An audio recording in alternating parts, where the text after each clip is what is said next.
شیخ الہند رحمۃ اللہ علیہ نے اپنی کتاب میں ایک واقعہ لکھا ہے۔ ہارون رشید کا ایک بیٹا تھا، شہزادہ تھا۔ اس کے دل میں اللہ کو پانے کی لو لگ گئی۔ ہارون رشید کے دل میں، اس کے بیٹے کے دل میں اللہ کو پانے کی لو لگ گئی۔ وہ محل کے اندر بڑی سادگی کے ساتھ زندگی گزارتا تھا، اور بادشاہ کے جو دوست تھے، جو وہ بادشاہ سے، ہارون رشید سے ملنے آیا کرتے تھے، تو وہ بادشاہ کے شہزادے کو دیکھتے تھے، یہ شہزادہ کیسا ہے، بڑی سادگی کے ساتھ زندگی گزارتا ہے، بڑی سیدھا سادہ رہتا ہے۔ وہ کہنے لگے کہ بادشاہ سلامت، بیٹا آپ کا ہے، آپ اتنے بڑے سلطنت کے مالک ہیں، بادشاہ ہے، آپ کا بیٹا ہے، اتنی سیدھی سادی زندگی گزارتا ہے۔ ہم آتے ہیں، بڑا عجیب سا لگتا ہے یہ کوئی مینٹل کیس ہے، ان کو کوئی بیماری ہے، یہ کسی پریشانی میں ذہنی مبتلا ہے، تو آپ ان کا علاج کرائیے، آپ ان کو کسی ڈاکٹر کے پاس لے کر جائیے اور ان کو ڈاکٹر صاحب سے دوا دلوا کے لائیے، ان کو دکھائیے گا، ان کے علاج کرائیے گا آپ ضرور۔ تو بادشاہ سلامت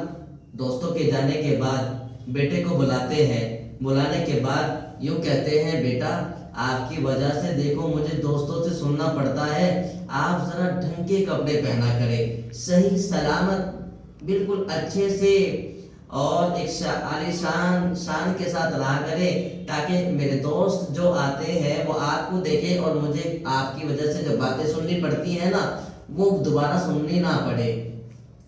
اب بیٹا کہتا ہے، ابو جان اگر آپ کو میری وجہ سے تکلیف ہوتی ہے اور آپ کے دوستوں میں آپ کو یہ بات سننی پڑتی ہے، آپ کو برا محسوس ہوتا ہے نا، تو پھر میں کہیں اور چلا جاتا ہوں۔ بیٹا گھر سے کہیں اور جانے کی ٹھان لیتا ہے اور گھر سے کہیں دور چلے جانے کی ضد میں اڑ جاتا ہے۔ اب جب وہ گھر سے جاتا ہے تو اس کی والدہ اس کو قرآن کریم دیتی ہے کہ بیٹا یہ قرآن کریم ساتھ میں لے جانا، اور جب آپ کو ایک انگوٹھی بھی دیتی ہے کہ اگر آپ کو کہیں ضرورت پیش آئے تو اس انگوٹھی کو بیچ کر آپ اپنے خرچے کا انتظام کر لیجئے گا، اور بیٹا قرآن کریم کو مت چھوڑنا، قرآن کریم کی تلاوت کرتے رہنا، آپ کو جب میری یاد آئے گی تو آپ قرآن کریم پڑھا کرنا، قرآن کریم پڑھنے سے اللہ کی محبت آپ کے دل میں پیدا ہوگی، تو آپ کو کوئی پریشانی لاحق نہیں ہوگی، آپ کو کسی پریشانی کا سامنا نہیں کرنا پڑے گا۔ ہارون رشید کا بیٹا ہے، شہزادہ ہے، عالی شان سلطنت چھوڑ کر، عالی شان محل چھوڑ کر، ہنسی خوشی کی اور راحت و آرام والی زندگی کو چھوڑ کر جا رہا ہے۔ کہیں ایک علماء کی بستی ہوتی ہے، ان علماء کی بستی میں وہ جا کر رہتے ہیں، ایک مسجد میں جا کر ٹھہرتے ہیں، وہاں پر علم حاصل کرتے ہیں۔ ہارون رشید کا بیٹا ہے، علم حاصل کرتا ہے، ہفتے کے اندر 6 دن تعلیم حاصل کرتا ہے۔ ایک دن چھٹی کا ہوتا ہے، وہ ایک دن چھٹی میں اپنی پیٹ بھرنے کے لیے، اپنی بھوک کو مٹانے کے لیے وہ ایک دن مزدوری کرتے ہیں۔ ہفتے میں صرف ایک دن مزدوری کیا کرتے تھے اور 6 دن اپنی تعلیم حاصل کیا کرتے تھے۔ جس طرح ہم لوگ اپنے کاروبار کے لیے، اپنی جاب کے لیے، کوئی کام تلاش کرنے کے لیے گھر سے نکلتے ہیں اور راستے میں کہیں جا کر کھڑے ہوتے ہیں، جہاں پر جو کام ملتا ہے اس کام کو کرتے ہیں، ایسے ہارون رشید کا بیٹا جس دن چھٹی ہوتی تھی وہ بھی وہاں سے چھٹی اپنے مدرسے سے رخصت ہو کر وہاں سے جا کر جس جگہ مزدوروں کی لائن کھڑی ہوتی تھی ان مزدوروں میں جا کر کھڑے ہو جایا کرتے تھے، بیٹھ جایا کرتے تھے اور قرآن کریم کی تلاوت کرتے رہتے تھے۔ ایک دن ایسا ہوا، ایک شخص ہے، اس کو اپنا مکان بنوانا ہے، مزدوروں کی تلاش ہے، وہ مزدوروں کو دیکھ رہا ہے، بہت سارے مزدور ہیں، قطار در قطار، لائن در لائن کھڑے ہوئے ہیں، وہ سب مزدوروں کو دیکھتا ہے، لیکن وہ دیکھتا ہے ان مزدوروں میں ایک شخص ہے، لائن تو مزدوروں کی ہے، لیکن یہ شخص ہے قرآن کریم پڑھ رہا ہے، بیٹھا ہوا ہے، یہ ان مزدوروں کی لائن میں کیا کر رہا ہے؟ وہ شخص آتا ہے، اس شخص سے معلوم کرتا ہے کہ بتائیے آپ بھی مزدور ہیں، آپ بھی مزدوری کریں گے، آپ کو بھی ضرورت ہے؟ وہ کہتے ہیں ہاں میں مزدور ہوں۔ لقد خلقنا الانسان فی کبد، کہتے ہیں اللہ نے ہم سب کو مزدور بنایا ہے۔ اللہ نے ہم سب کو مزدوری کے لیے پیدا کیا ہے اور ہم سب کی مزدوری ضرورت ہے، ہم سب کا کام ایک دوسرے کی ضرورت ہے۔ وہ انسان، وہ شخص ان ہارون رشید کے جو بیٹے تھے، جو قرآن پڑھ رہے تھے، بیٹھے ہوئے تھے، ان کو لے کر چلتا ہے کہ آپ میرے یہاں مزدوری کریں گے؟ کہا کیوں نہیں کروں گا، مجھے ضرورت ہے، میں آپ کے یہاں مزدوری کروں گا، لیکن مزدوری کرنے کی میری ایک شرط ہوگی۔ وہ شخص بولے آپ کی کیا شرط ہے؟ بولے میری شرط یہ ہے کہ میں ہفتے میں 6 دن تعلیم حاصل کرتا ہوں اور 1 دن مزدوری کرتا ہوں اپنے پیٹ کو بھرنے کے لیے، لیکن میں اتنا کام کروں گا کہ اگر نماز کا وقت آئے گا تو آپ مجھ کو نماز پڑھنے کے لیے نہیں روکیں گے، اور میں نماز پڑھنے میں کتنا بھی وقت لگاؤں آپ مجھ کو یہ نہیں کہیں گے کہ آپ اتنا وقت نماز پڑھنے میں ضائع کیوں کر رہے ہیں۔ اور وہ شخص بولا مجھے منظور ہے کہ ایک اور شرط ہے میری۔ وہ آپ کی شرط دوسری کیا ہے؟ وہ شخص ہارون رشید کے بیٹے بولے کہ دوسری شرط میری یہ ہے، مجھے اپنی مزدوری کی قیمت تنخواہ صرف اتنی چاہیے کہ جس سے میں اپنے 6 دنوں میں اپنا پیٹ بھر سکوں۔ ایک وقت وہ کھانا کھایا کرتے تھے اور کہا کہ نہ تو مجھے اس سے کم چاہیے اور نہ ہی زیادہ چاہیے۔ بولے کم کیوں نہیں چاہیے؟ کہ 6 دن میں مزدوری نہیں کر سکتا، 6 دن میں تعلیم حاصل کرتا ہوں۔ زیادہ کیوں نہیں چاہیے؟ زیادہ اس لیے نہیں چاہیے کہ میں بچا کر کیا کروں گا، بچا کر کہاں جاؤں گا؟ مجھے تو اللہ کو پانا ہے، اللہ کے نام میں دل کو لگانا ہے، مجھے تو اتنی ضرورت ہے صرف میرا ایک وقت پیٹ بھر جائے۔ وہ شخص کہتا ہے مجھے آپ کی یہ شرط قبول ہے، منظور ہے۔ وہ اگلے دن وہ شخص اس ہارون رشید کے بیٹے کو کام پہ لے جاتا ہے اور ان کے ہاں وہ کام کرتا ہے تو وہ شخص دیکھتا ہے عجیب حالت ہے، عجیب کیفیت ہے۔ جس طرح عام مزدور مزدوری کرتے ہیں، مستری مکان بناتے ہیں، اور جب مستری دیوار پر کوئی اینٹ رکھتا ہے نا تو وہ اینٹ رکھ کر اس کو اپنے بسولے سے ٹھیک بھی کرتا ہے، اس کو اکسار بھی کرتا ہے، لیکن ہارون رشید کا جو بیٹا ہے مزدور بنا ہوا ہے، ان کی کیفیت الگ تھی، ان کے وقت میں اتنی برکت تھی، جب وہ اینٹ اٹھا کر اس دیوار پر رکھتے ان کو صحیح کرنے کی ضرورت پیش نہیں آتی تھی، وہ اینٹ خود بخود اس جگہ پر رکھی ہوئی اپنے آپ سیٹ ہو جایا کرتی تھی۔ تو ہارون رشید کے اس بیٹے کے یہ کارنامہ دیکھ کر وہ شخص عجیب سی کیفیت لیتے ہوئے مسکرایا اور خوش ہوا کہ یار یہ شخص کوئی عام انسان تو نہیں لگتا، یہ شخص تو بڑا ہی ہونہار بندہ لگتا ہے، یہ شخص آخر ہے کون؟ تو اب اس انسان نے یہ طے کر لیا کہ 6 دن میں اپنے مکان کا کام بند رکھا کروں گا اور 7ویں دن یہ بیٹا، یہ مزدور، یہ بچہ آیا کرے گا، اسی سے میں اپنا پورا مکان کو مکمل کراؤں گا، اس کی تعمیر مکمل اسی سے ہی کراؤں گا، کیونکہ اس کے کام میں جو برکت تھی، اس کے وقت میں جو برکت تھی وہ عام مزدوروں کے ٹائم میں وقت میں برکت نہیں تھی جو اس ہارون رشید کے بیٹے کے وقت میں برکت تھی۔ ایک دن ایسا ہوا وہ مزدوری کے لیے نہیں جاتے ہیں، وہ شخص پوچھتے ہیں کہ فلاں شخص آج مزدوری کے لیے نہیں آئے۔ لوگ کہتے ہیں کہ کئی دن سے ان کو بخار ہے، فلاں مسجد کے اندر ہے، وہ پریشان ہے، ان کو شدید بخار ہے، شاید اسی وجہ سے نہ آئے ہو۔ اب وہ شخص جو جن کے یہاں ہارون رشید کا بیٹا مزدوری کر رہا تھا، کام کر رہا تھا، ہارون رشید کے بیٹے کی مزاج پرسی کے لیے، ان کی طبیعت کو پوچھنے کے لیے، معلوم کرنے کے لیے مسجد جاتا ہے، وہاں دیکھتا ہے ہارون رشید کا بیٹا ہے، بخار میں ہے، شدید بخار چڑھا ہوا ہے، تکلیف میں مبتلا ہے۔ وہ شخص ان سے پوچھتے ہیں، معلوم کرتے ہیں آپ کو کیا ہوا، آپ کو تو بہت زیادہ بخار ہے، چلو میں آپ کو کسی ڈاکٹر یا حکیم کے پاس لے کر چلتا ہوں، آپ کا علاج کراتا ہوں، آپ کی دوائی کراتا ہوں۔ ہارون رشید کا بیٹا کہتا ہے، یاد رہے، سن لے غور سے میرے بچوں، ہارون رشید کا بیٹا کہتا ہے آپ کو مجھے کہیں لے جانے کی ضرورت نہیں ہے، میرا آخری وقت ہے، آخری ٹائم ہے، اگر آپ کو میرا ایک کام کرنا ہوگا، اگر میں اس دنیا میں نہ رہا تو ایک میرے پاس قرآن کریم ہے، اللہ کی کتاب ہے، دوسرے میرے پاس ایک انگوٹھی ہے، آپ اگر میں اس دنیا میں نہ رہا تو آپ کا احسان مانوں گا۔ اگر آپ مجھ پر احسان کرنا چاہتے ہیں، آپ میرے ساتھ شفقت کا معاملہ کرنا چاہتے ہیں، محبت کا معاملہ کرنا چاہتے ہیں، میں آپ کا احسان مانوں گا، آپ کا احسان ہمیشہ یاد رکھوں گا۔ آپ میرے دنیا سے رخصت ہو جانے کے بعد، میرے انتقال فرما جانے کے بعد، آپ میرے قرآن کریم اور اس انگوٹھی کو میری والدہ کے پاس لے جا کر ان کو دے دیجیے گا۔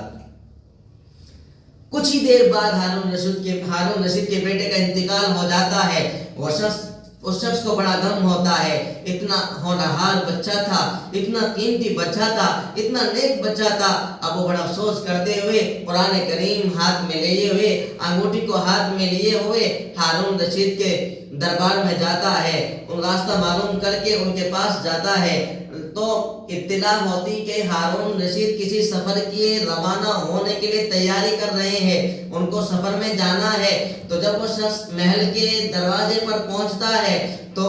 بادشاہ کے جو وزیر تھے، جو سپاہی تھے، وہ اس کا راستہ روک لیتے ہیں۔ اب جب وہ اس کا راستہ روک لیتے ہیں، وہ پریشان ہوتا ہے کہ مجھے تو یہ تو ہارون رشید تک پہنچانا ہے، ان کی انگوٹھی کو پہنچانا ہے، لیکن اس شخص کو معلوم نہیں تھا کہ ہارون رشید کے یہ بیٹے تھے۔ وہ تو ایک شخص سمجھ رہے تھے، عام سے انسان سمجھ رہے تھے، ان کی فریاد کو لیتے ہوئے اس لیے چلے گئے تھے۔ اب پولیس والے کہتے ہیں جب ہارون رشید جا رہے تھے تو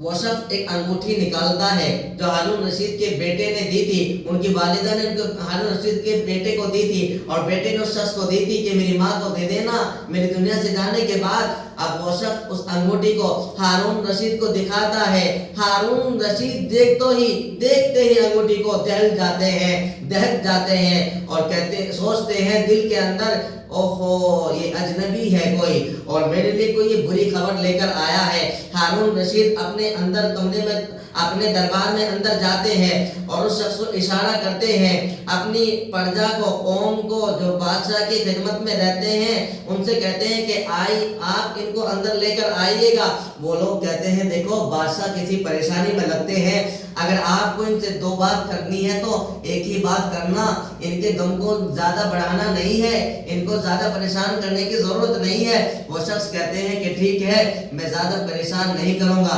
زیادہ باتیں نہیں کروں گا، ان کے غم کو زیادہ نہیں بڑھاؤں گا، بس میں تو ان کے پاس جاؤں گا، کچھ امانت ہے جو بادشاہ کو لوٹانی ہے، اور ان بادشاہ کو یہ امانت دے کر واپس محل سے میں اپنے گھر، اپنے پردیش چلا جاؤں گا۔ جب بادشاہ کے سامنے وہ شخص حاضر ہوتا ہے تو بادشاہ سلامت کہتے ہیں اجنبی مجھے پتا ہے، میں جانتا ہوں، مجھے معلوم ہے آپ میرے لیے کوئی غم کی خبر، کوئی بری خبر لے کر آئے ہیں۔ وہ شخص کہتا ہے میں نہیں جانتا بادشاہ سلامت، ایک شخص تھا میرے یہاں مزدوری کرتا تھا، 6 دن تعلیم حاصل کرتا تھا، اس کا نام مجھے معلوم نہیں ہے، لیکن آپ دنیا سے جاتے ہوئے اس نے مجھ سے یہ گزارش کی تھی، یہ آخری وصیت کی تھی کہ میرے جانے کے بعد بادشاہ سلامت کو تم میری یہ امانت پہنچا دینا۔ تو بادشاہ سلامت کہتے ہیں کہ اجنبی تو نہیں جانتا وہ شخص کون تھا، وہ شہزادہ تھا، میرا بیٹا تھا، اور اس نے کہا تھا کہ یہ قرآن کریم میری اماں کو دے دینا۔ اب جب اماں قرآن کریم ان کے پاس جاتا ہے، ہارون رشید کے پاس دونوں امانت پہنچائی جاتی ہے، ہارون رشید روتا ہے، آنکھوں میں آنسو ہے، اوپر ہاتھ کرتے ہوئے، ہاتھ پھیلاتے ہوئے کہتا ہے، اپنے رب کے سامنے جھولی پھیلا کر کہتا ہے کہ یا اللہ میرا بیٹا تیرے پاس آیا ہے، اللہ تو اس کی مغفرت فرما دینا۔ اور کہتا ہے بیٹا ہم نے تمہیں محل سے اس لیے نکالا تھا کہ ہمارے دوست یہ کہا کرتے تھے کہ آپ کا بیٹا مینٹل ہے، آپ کے بیٹے کا ذہن یہ تھوڑا خراب ہے، ان کی عقل صحیح سلامت کام نہیں کرتی ہے، اس وجہ سے آپ گھر چھوڑ کر چلے گئے تھے۔ ہمیں نہیں معلوم تھا کہ بیٹا اصل میں بے وقوف اور پاگل تو ہم ہیں، ہم دنیا کے لالچ میں پڑے، ہم دنیا کی باتوں میں آئے، اور تم عقل مند تو تم نکلے، تم نے دنیا کو ٹھکرا کر اپنے رب کو پانے کی تیاری کی، اور اپنے رب کو پا کر اپنے رب کے پاس جا ملے۔ تو ہارون رشید کے بیٹے کو جو عزت ملی ہے، یہ مقام ملا ہے، یہ مرتبہ ملا ہے، یہ جو ان کے وقت میں برکت اتنی ہوتی تھی کہ اگر اینٹ دیوار پر رکھ دے تو خود بخود سیٹ ہو جایا کرتی تھی۔ یہ ہارون رشید کے بیٹے کے جو وقت میں برکت کی ہے، یہ کس کی وجہ سے؟ قرآن کریم کی وجہ سے ان کے وقت میں برکت ہوئی ہے۔ قرآن کریم کی وجہ سے ان کو یہ اعلیٰ مقام ملا ہے۔ قرآن کریم کی وجہ سے وہ شخص اس سے متاثر ہوا ہے۔ قرآن کریم کی وجہ سے بادشاہ کی آنکھوں میں آنسو آئے ہیں۔ قرآن کریم کی وجہ سے بادشاہ یہ کہنے پر مجبور ہوا ہے کہ عقل مند تو بیٹا تو نکلا ہے، ہم دنیا کو پانے میں لگے ہیں اور تو نے اپنے رب کو پا کر اپنے رب کے پاس جا ملا ہے۔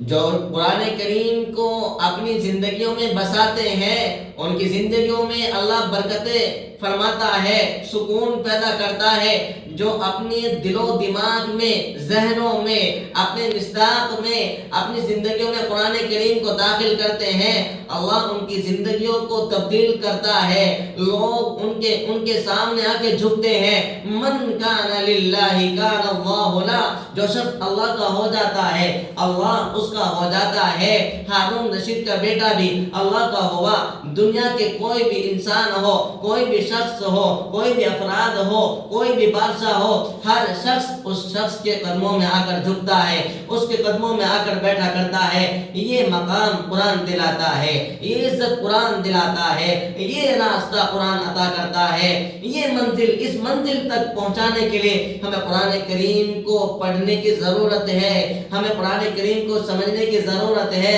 رب کہتا ہے نا وَاعْتَصِمُوا بِحَبْلِ اللَّهِ جَمِيعًا وَلَا تَفَرَّقُوا، قرآن کریم اللہ کی رسی ہے، اس رسی کو چھوٹنے نہیں دینا ہے، اس رسی کو مضبوطی سے تھام کے رکھنا ہے۔ ایک شخص ہے کنویں کے اندر گرا ہوا ہے، آپ ایک رسی لے کر اس شخص کو کنویں کے اندر پکڑاتے ہیں، اگر آپ اس کو اوپر کھینچتے ہیں، رسی آپ کے ہاتھ میں ہے، ادھر کنویں کے اندر جو شخص نیچے پڑا ہوا ہے اس کے ہاتھ میں رسی ہے، اگر وہ رسی نہیں چھوڑے گا وہ اوپر صحیح سلامت آ جائے گا، اور اگر وہ رسی کو چھوڑ دے گا وہ پھر سے دوبارہ اس کنویں کے اندر گر جائے گا۔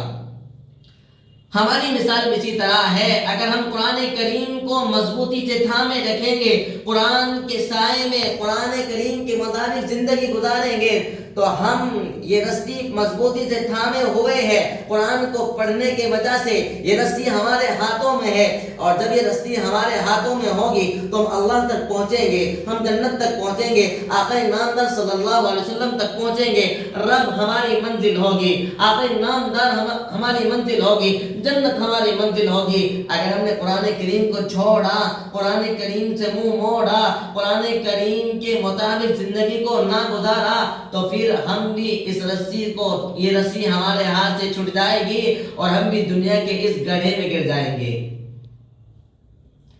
تو قرآن کریم کو اپنی زندگیوں میں بسانا ہے، قرآن کریم کے مطابق زندگی گزار کر اس دنیا کو فتح کرنا ہے۔ دنیا بھی ہماری ہوگی، آخرت بھی ہماری ہوگی، شرط یہ ہے کہ قرآن کریم کے مطابق ہمیں زندگی گزارنی ہوگی۔ اللہ تعالی ہمیں اور آپ کو عمل کرنے کی توفیق عطا فرمائے۔